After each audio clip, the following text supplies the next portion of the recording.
One Piece chapter 1117 blind reaction. And I'm going to start this out with an explicative. Fuck you, Etro Oda. What? Dude, you cannot tease. This is such a fucking troll move. You cannot tease. Hey, those of you who bear the name of D. I'm like, yo, we finally gonna, and then I stopped myself and I said, how many pages do I have left? Because I gotta be close to the end of the fucking chapter. And sure enough, I look and I'm like, man, I'm pretty close to page 20. Maybe he's gonna do it. Maybe we're gonna find out what the D means. And then I started noticing, oh, we're getting all these reactions. And sure enough, the transmission stops. Chapter question early. Were you as pissed off as I am right now? Oh, I am so mad. My head is shaking. God, man. And the second thing, what do you think? And if it's been revealed, don't tell me. But what did you think when you got to this point? What did D mean? What is the secret of D?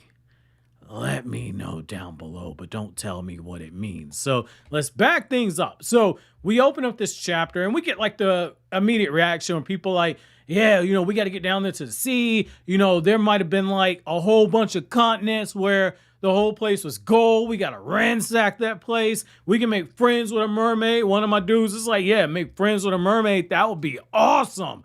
He's thinking horny, distant relative of Sanji's likely, but the other thing is, like, as that's going on, you get out there to Jaya and you see those MFers like, okay, it's time for us to go ahead and start diving in there and see what else we can find. But the real meat of this is how we jump to Kobe.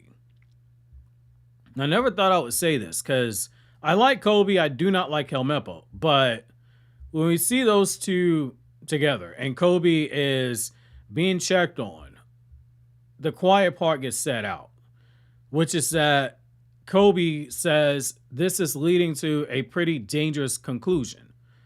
Even Kobe can hear this information and come to the conclusion the world government might not be the good guys. And if that happens, everything has changed, because just in the last chapter, when people found out that the king of the pirates and his crew knew the information, they said, why is it in the hands of sneaking pirates?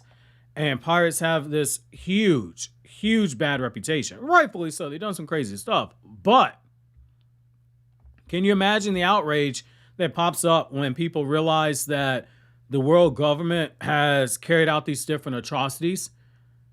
And then they're going to start looking at that World Economic newspaper and they're going to say this is state-sponsored propaganda. It may get out of line every now and then, out of lockstep with the world government, but it is propaganda. At least that's how I interpret it. And it could be that's how people in the universe will interpret it once they get the information. But Kobe being the one to say this is interesting to me because Kobe has seen both sides of what it means to be a pirate. He's seen Alvida. He was her slave, basically. He was mistreated on that. But then he also saw Luffy. And he saw how Luffy isn't necessarily bad. And he saw how the Straw Hats, they've done some good things. They fought for the right stuff. So not all of them can be bad. Not all pirates can be bad. And I kind of feel like if Luffy's been set up to be the Rogers generation, then obviously Kobe would be the Garp of the generation, which will explain again why Garp was working with Kobe. But then the other thing is, it could also be if Luffy's being set up to be that revolution that begins to get the other countries to stand up against Emu, then Kobe will be the person that from the inside is able to make inroads. And it'll be hard because of how rank-based the Marines are. But it kind of feels like Kobe's been set up for something bigger, something within the world government. And it's cliche, but it could work if it's executed properly. And by this point, I have no reason to doubt Oda. But, you know, you hear all the time, like in the real world, people they say, I want to change the system from the inside. And, the younger you are, the more you think that's realistic. But, one of the things that I've kind of learned as I've gotten older, and I started reading One Piece fresh out of college. So I was very idealistic. If you go back and you listen to the older reviews, I even talk different. I even talk different compared to them. But like you listen to the older reviews, a lot of my stuff, like a lot of my takes, you can hear the naive nature, the hopeful nature I had. And as I've gotten older, I've gotten a little more jaded. And I like how that's kind of matched the tone with One Piece. But Oda could pull it off, where Kobe could do the one thing that doesn't get done in real life the way that you want. Progress has always been incremental. It's never been radically changed, in terms of trying to reform things that need to be reformed. And what I like is Oda has the chance, if he can have Kobe reform things on the inside and Luffy do it from the outside, it teaches the message of cooperation, and it shows what we could be if we let the best parts of ourselves work with people that even we don't agree with. It'll be interesting if he could pull it off, because like Luffy and Kobe, they're on opposite sides in terms of pirate versus marine, but that's a black and white way of looking at things, and life is not black and white. And Kobe is being used to start kind of putting things in the gray area. So I did like Oda doing that. And I like how we had Smoker also shown, which is another person. And so what I like here is that after we get those updates, Vegapunk says the rest of the information, because I know everything in bits and pieces, it would be speculation. So I can't tell you everything. And people just want to know what's in the treasure. That's what they're asking. It was part of Roger's last words. But just when you think like, okay, Oda, the foot's coming off the gas, no, he just presses it further in. Because Nami takes notice of the fact that, okay, the bear is coming down, and, they're looking at everything, and like there should be enough cola for us to basically shoot over, and we should be able to get to safety. They're checking in to see where Zoro and Jinbei are. And then that's when we find out that there's one of the 5 elders chasing after them. And we get a badass panel where they start freaking out like, oh my God, the 5 elders are here. And you see that like they're getting ready to try and destroy, at least the elder that's there is getting ready to try to destroy the ship.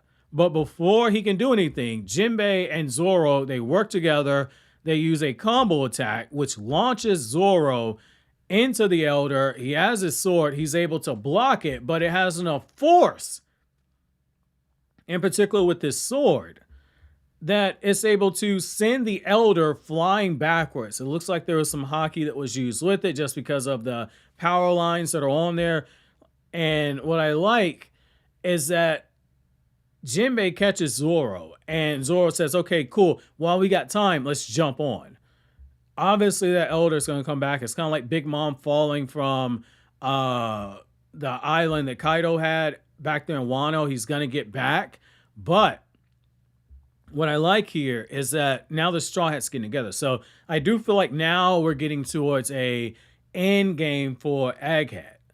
For a setup arc, this is one hell of an arc. If this is indeed headed towards the climax, good job. Good job by Oda. And like Egghead, I know the anime is catching up to me, so I don't know necessarily what the response is, but this might go down as Oda's best setup arc. Like in terms of setup arcs, I think this might go down as the best one, because it feels like this could have been a lot longer, but Oda kept it short and sweet. And so that's where you get the update where like Luffy's being told, hey, you need to catch up, fam. You need to get on here as soon as possible. And then that's where you see the giants. And the giants are getting ready to start wrecking hell. And we see Vice Admiral Bluegrass. We see Vice Admiral Dahl. They just start showing out. They're like, dude, y'all got to get y'all's balls back. You got to start fighting. We got to hold the line. We got to take these guys down. As somebody that is a huge fan of strong-ridden female characters, not just in power, but also in character, I love the fact that they took charge and they're going right for it. Now, obviously, they will fail. Dory and Brogy are back and everything. So it's like they're carrying Luffy, but it's one of the things where at least we have a situation where we're seeing the female characters step up and not be used for fan service. Obviously, nobody's gonna be looking at Bruglass as fan service. And I know somebody, it might be one sick MFer out there that says just because the candy wrapper got some wrinkles on it don't mean that the candy inside ain't sweet. I'm gonna let you have that one. I'm gonna let you have that one.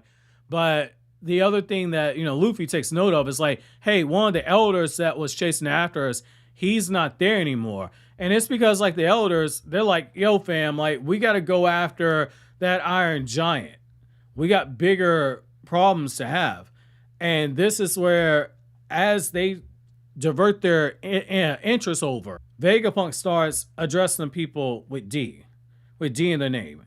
And the elders, they're just going for it. Now, like, we got to shut them up. So this will of D, this is, and Nico Robin's asking, Oda's cooking on something here. Could we get the reactions? We see Blackbeard, we see Dragon, we see Sabo, we see Kobe. Everybody's asking. We even see that bear from Law's crew. I can't think of his name off the top of my head right now, but everyone that is connected to somebody with a D in their name, they're all extremely interested. But before he can say it, the transmission cuts off, and it's because the Iron Giant has been and we see York. She drops down. She's clearly thinking, good. The transmission stopped. I can secure myself as a celestial dragon. Very selfish on her end, but I get it. She has to be rewarded or potentially turned on, depending on what Oda takes this. But now, I want to know now more than ever before. Like, I've been curious about what the will of D is or what the significance of D is. Now, I want to know. Because when you're that desperate to try and cover up truth, to not let raw, unfiltered truth get out there like that, it means that you're scared shitless about what could happen if people know. I feel like Oda's building towards a revolution, man. So that's my back end chapter question. But, so always, guys, if you like anything I had to say, don't forget to comment, rate, subscribe, and share. Thank you so much for watching until then. Have an awesome day, guys.